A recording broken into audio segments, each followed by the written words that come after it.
monde, je m'appelle Otessa Moon et bienvenue dans mon monde. Aujourd'hui, j'ai choisi de vous faire une courte vidéo sur l'Ita, la célébration de l'Ita ou Sabbat d'Ita, comme vous voulez. Vous expliquer à peu près ce que c'est et comment ceux qui le souhaitent peuvent le fêter. Alors, veux-tu bien en parler avec moi? Donc, l'Ita, c'est une fête, une célébration ou un sabbat bien sûr, qui commence donc le 20, ça dure 3 jours, donc le 20, le 21 et le 22 juin. C'est donc la fête du solstice d'été qui se passe donc vraiment le 21, c'est le jour clé si on peut dire. Historiquement, l'Ita était fêtée bien avant le Moyen-Âge, si je me souviens, voilà.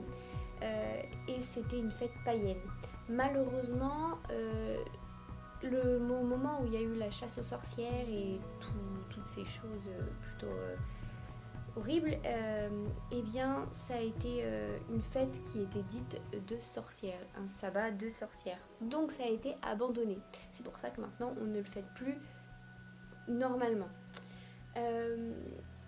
Mais on trouve toujours, bien sûr, dans les livres ou sur les sites internet, on trouve toujours une petite partie de l'histoire qui en parle. Ça fait partie de tous les sabbats, de tous les espas qui sont encore fêtés de nos jours. Maintenant, au niveau de la culture ésotérique, bien sûr, c'est la représentation, donc l'Ita est la représentation de l'énergie masculine du soleil à son apogée et de l'élément du feu. Ce sont donc les 3 jours les plus longs, le 20, le 21 et le 22 juin sont les jours les plus longs, parce qu'on passe d'une saison à une autre, les jours se rallongent, en l'occurrence en été. C'est aussi la représentation du soleil qui est le plus fort et de la terre qui est fertile et abondante. C'est une sorte de renouveau pour la terre et pour nous-mêmes, donc pour les racines aussi. C'est une célébration qui est bien parce qu'on regroupe les 4 éléments dans cette célébration, c'est-à-dire qu'on a le feu, l'eau, l'air et la terre. Ces 4 éléments se sont manifestés sous la forme de 4 animaux différents. Donc par exemple, le feu c'est le serpent, la terre ça va être le cerf, l'aigle ce sera l'air et le cygne ce sera l'eau. Bien sûr il y a 2 animaux qui se ressemblent là, il y a 2 oiseaux, mais ils n'ont pas la même manière de vivre, la même manière de chasser, de dormir, enfin il y en a un qui vit plus dans l'eau et l'autre plus dans l'air, donc c'est pour ça qu'on a ces 2 oiseaux qui sont réunis.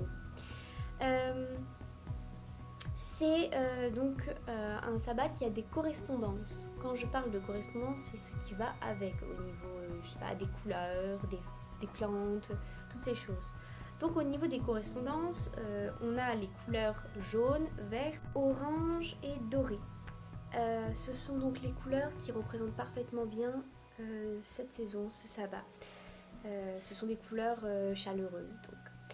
Ensuite, au niveau des herbes et des encens, nous avons l'anis étoilé, le palo santo et le bois de santal.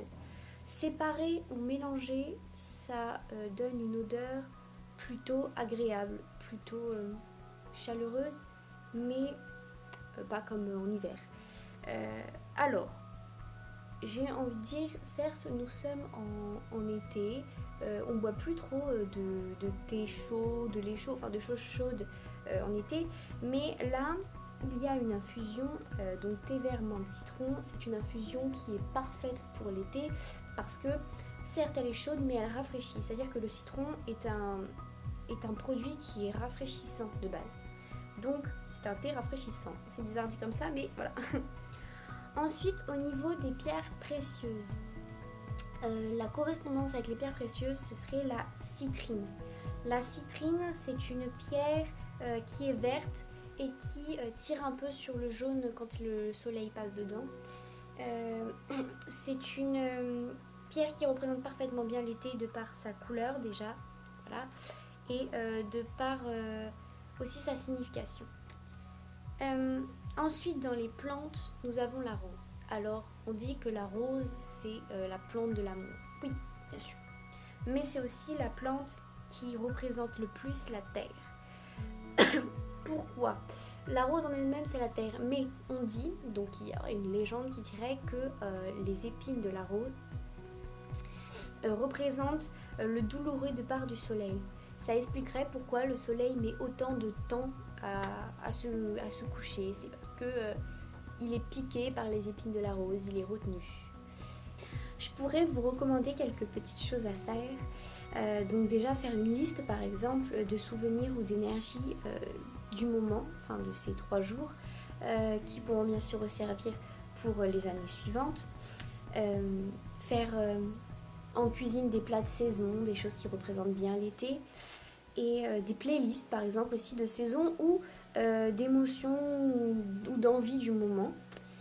Et surtout, ce qui est important, c'est passer du temps en extérieur, soit pour méditer bien sûr, soit pour faire simplement des promenades, donc des balades, ou regarder les plantes. Enfin, tout ce que je veux dire, c'est profiter de la nature et ça nous ressource, ça ressource chaque être humain, donc c'est important.